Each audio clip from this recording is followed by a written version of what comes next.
Around Dodge City and in the territory on West, there's just one way to handle the killers and the spoilers, and that's with a U.S. Marshal and the smell of Gunsmoke.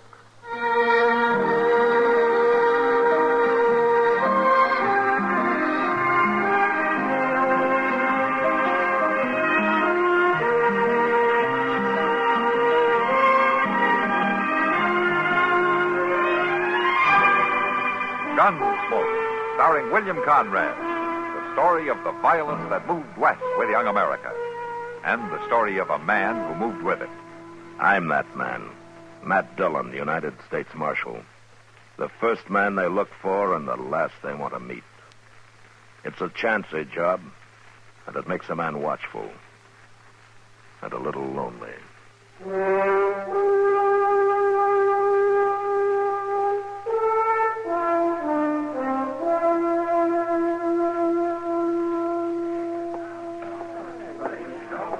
Evening, John.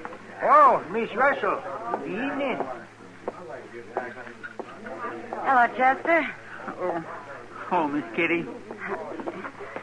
Why are you sitting over here all by yourself? Oh, it's my new boots.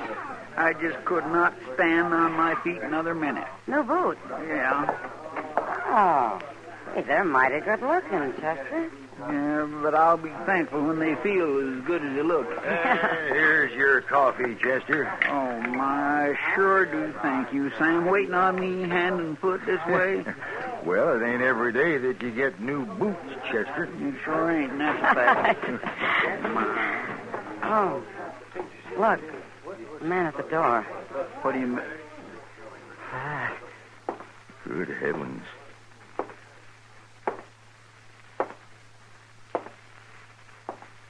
Did you see his face? Yeah, I did. Hey, you. He means you, Sam. Say, look, maybe I better go get Mr. Dillon. I want to talk to you. I guess I better go see what he wants, Kitty. Uh-huh.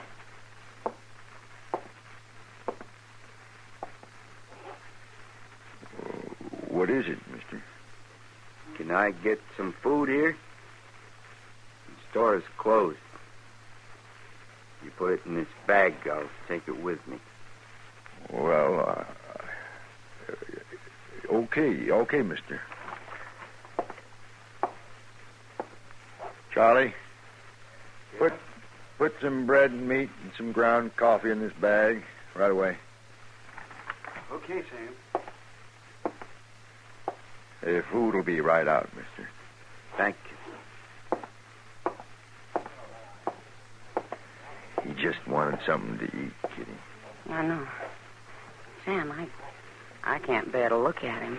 Well, maybe he'll leave when Charlie brings him food. I hope so, Sam. I really do. It'll be 35 cents, mister. Oh. Thank you. Yeah, he's leaving now, Kitty.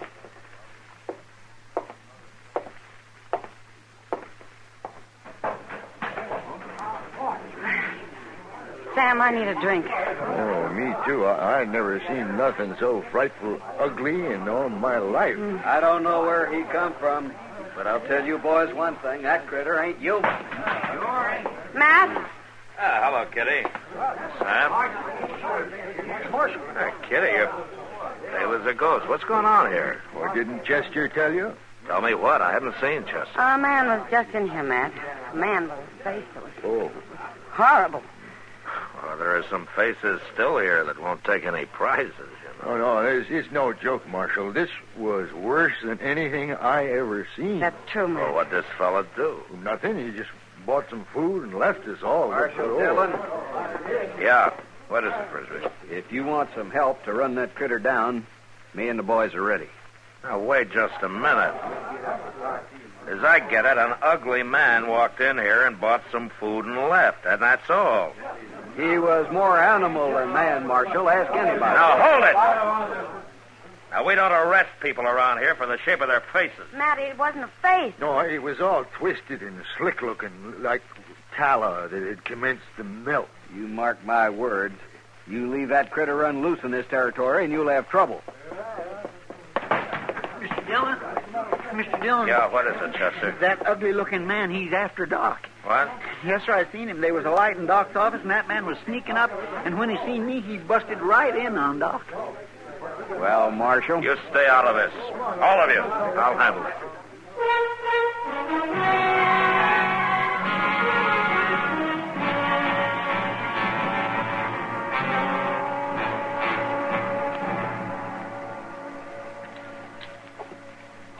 You see what I mean, Doctor? Yes, just tilt your head back a little more, Bruno. My, oh, my, that's unbelievable. Doc? You all right? Well, of course I'm all right. Now, why wouldn't I be? Come in. Yeah. Oh, this is Bruno Fair, Matt. Matt Dillon's the marshal here. How do you do, Marshal? I'm glad to meet you, Thayer. Bruno, you're going to have that pain no matter what. I figured that, Doctor. Now, when it gets to bearing down, well, use hot packs and hold hot salt water in your mouth. Mm-hmm. That's about all I can tell you. You can just put your shirt back on now. How much do I owe you, Doc? Oh, nothing. When Bruno was 16, Matt, he tried to outrun a buffalo stampede and his horse fell. Oh? Yeah. They run right over me, Marshal. Well, I better get going.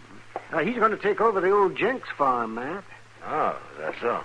I'm going to try it. How old are you now, Bruno? I guess I'm 26, Marshal. There's a year or two I don't remember much about. It's a miracle you lived it all. It was a bad bargain, Doc. Oh, no, don't say Doc, that. with a face like this, would you want to live? Would you, Marshal? My horse and my dog, the only ones don't care what I look like.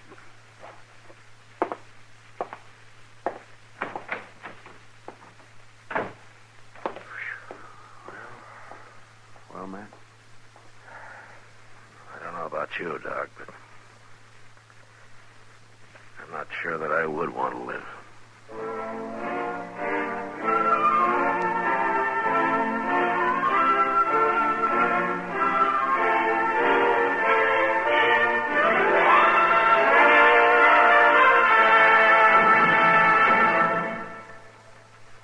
Now, just listen a minute, if you will.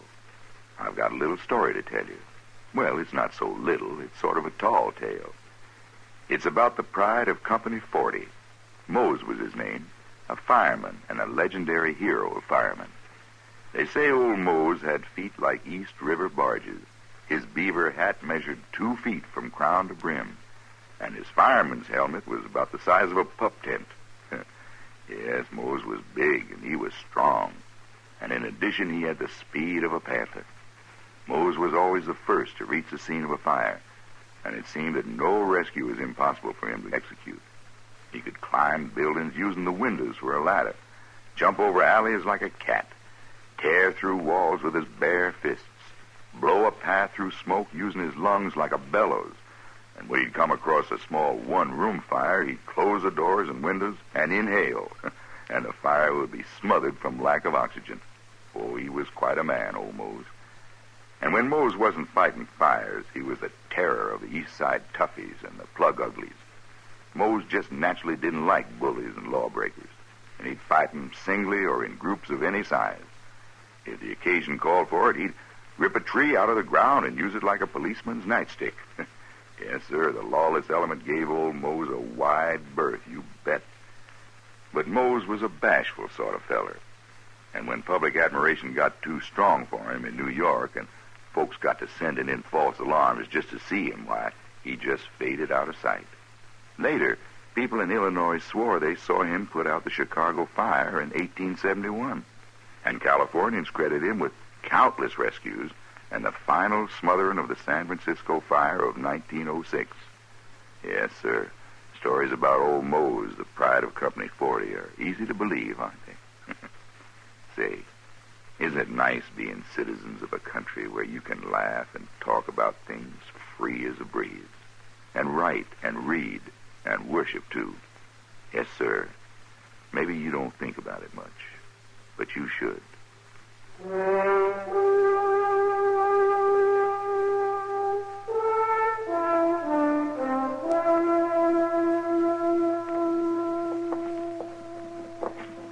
Warm sun and cool air makes for a nice day, doesn't it, Matt? Yeah, it does. Sure does, Kitty. What are you thinking so hard about? What? Bruno Fair, Kitty. Huh. Yeah, he's been out on the old Jenks place 2 weeks now. Maybe I ought to ride out there and see how he's doing. Why?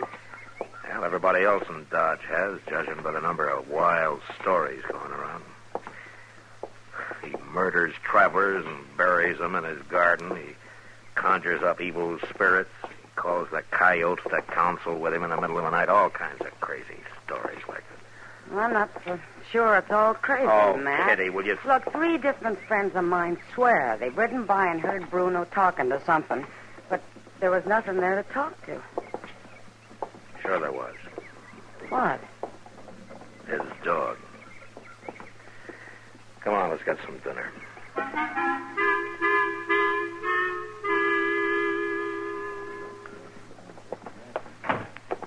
Hurry up, Doc. Come on, hurry up. I'm coming. Yes, what happened? It's Hazel Perkins. They found her out south of town, scared half out of her wits. Oh, Doc, he was right over me. Now, all right, Hazel. All right. Just calm down now. You're all right. Who was it, Miss Perkins? Was it that Bruno? Yes, that's who it was. Oh, no, she's in no condition to talk now, Frisbee. I ran, but he came after me, and he chased me, Doc. Oh, no. Doc, what are those gashes on her arm? Well, I don't know yet, Sam. Looks like some animal clawed there. You mean some half animal, don't you, Doc? Now, Frisbee, you're a fool. Get out of the way. No. Come along, Hazel. Right up here. Fool, am I? Maybe I'm just fool enough to believe that the women folks ought to be protected. I say it's time something was done. I say we got to stop that ugly brute and stop him for good, like they used to do in the old country. Yeah, but how do you mean, Frisbee? My grandpappy knew. He told me when a hateful, unnatural monster like Bruno was found, they burned it.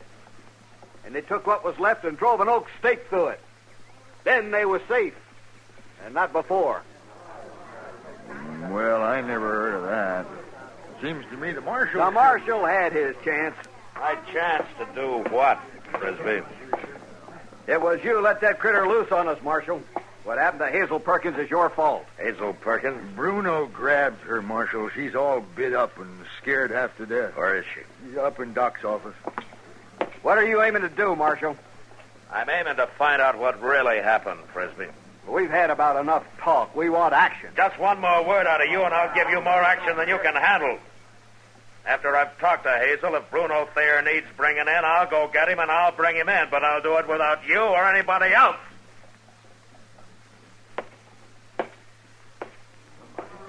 Get killed before you do. You better hurry. You sure better hurry.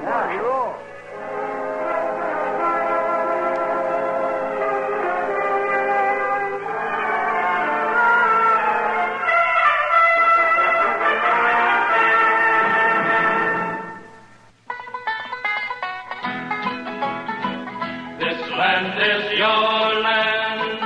This land is my land. This land was made for you and me.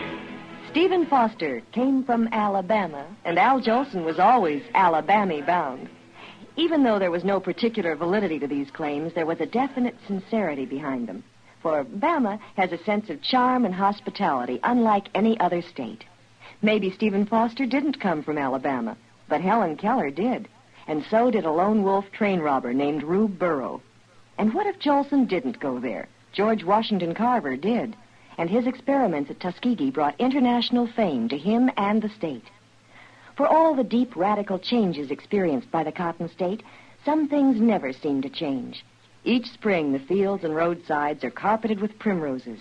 Green fields turn pale pink and roll wave-like in the wind. Alabama, like much of the South, seeks to combine 20th century industrial progress with the barn raisings and candy pulls of an earlier era. And what is more, Alabama succeeds.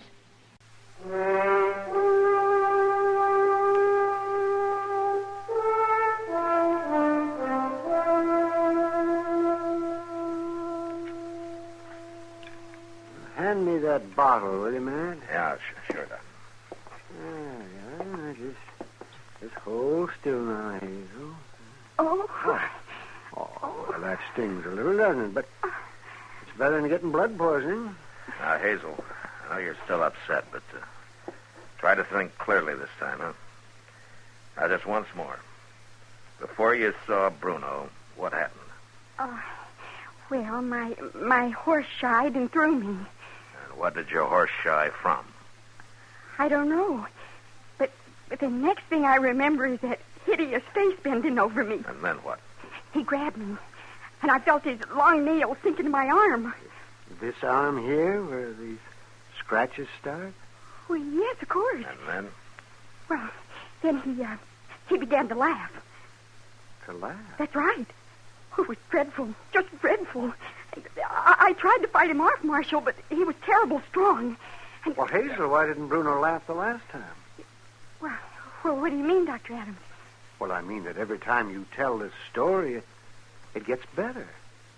You figure you're pretty important because you've been chased by Bruno Fair. I think you're beginning to enjoy it. Enjoy it? Yes, enjoy it. Sure, he's ugly, and perhaps you were shocked by his face, but you're not entitled to tell lies about him, to be sopped up by some of the fools in this town. Oh, Doc, These scratches were made by a dog or a coyote or maybe a wolf, but not by a man. And the only reason that animal didn't kill you is because somebody killed it first. Bruno saved your life, didn't he? Didn't he? Oh, yes. Yes, he did. The wolf that made my horse shy came after me, and Bruno killed it. But he scared me half to death, Doc, with that face, that horrible face. And I didn't mean to. Marshal. Yeah, what is it, Sam? Frisbee and some others just left the Long Branch to get Bruno. I sent Chester after your horse. Oh, thanks, Sam. They was talking wild, Marshal. They're going to kill him, sure. Kill him? Oh, I didn't realize, Marshal. I'm sorry. It's not me you owe an apology to, Hazel. Oh, Bruno, I couldn't. But I'm sorry. I am sorry. Well, that's what I'll tell him, Hazel, if I get there in time.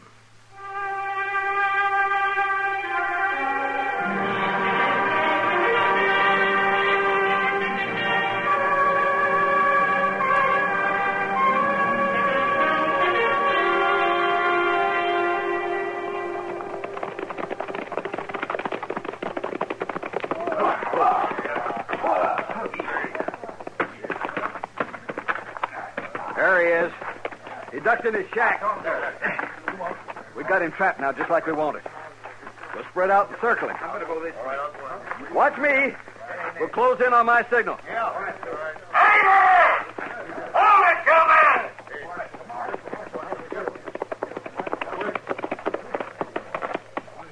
it, We're just saving you some trouble, Marshal. What are you planning to do with that wood stake, Frisbee? I'm going to nail down a monster with it, that's what. All right, Frisbee. Don't you try to get up or I'll splinter this piece of oak across your skull.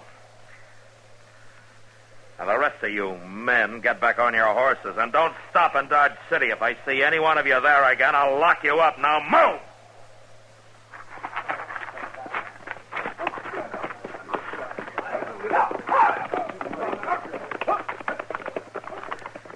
Chester. Yes, sir? You hold Frisbee right here. If he makes a move, you kill him. Yes, sir.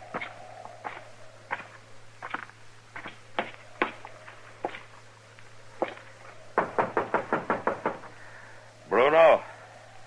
Matt Dillon.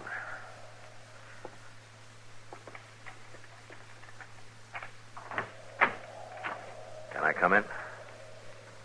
Sure.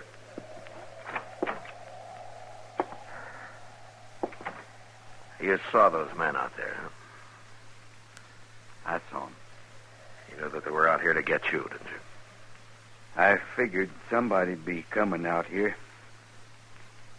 That girl got pretty scared of me. But there wasn't anybody else around to help her. Aren't you even going to defend yourself? I hadn't decided, Marshal. I saw what you did to them, though. I'm grateful. You're grateful? For what? Well,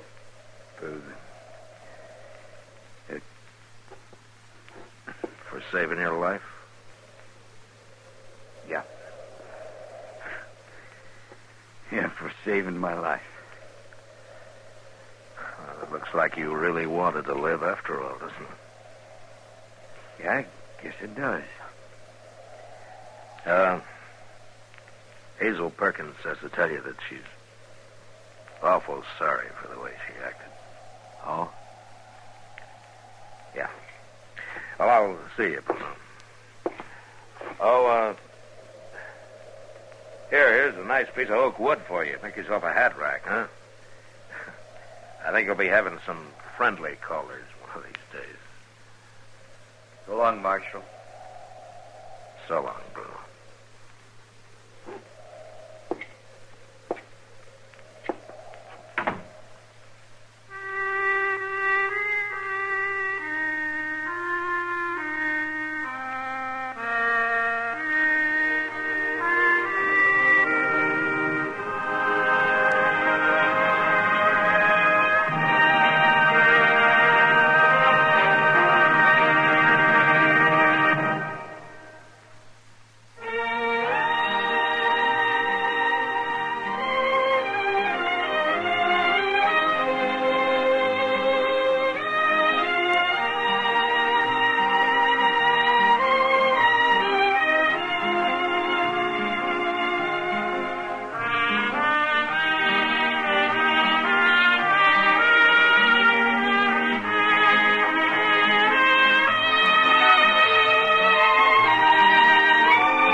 Gunsmoke, produced and directed by Norman MacDonald, stars William Conrad as Matt Dillon, U.S. Marshal. The script was specially written for Gunsmoke by Les Crutchfield, with editorial supervision by John Meston. The music was composed and conducted by Rex Corey. Sound patterns were by Ray Kemper and Bill James. Featured in the cast were Parley Bear as Chester, Howard McNear as Doc, and Georgia Ellis as Kitty. George Walsh speaking. Join us again next week for another specially transcribed story on Gunsmoke. This is the United States Armed Forces Radio and Television Service.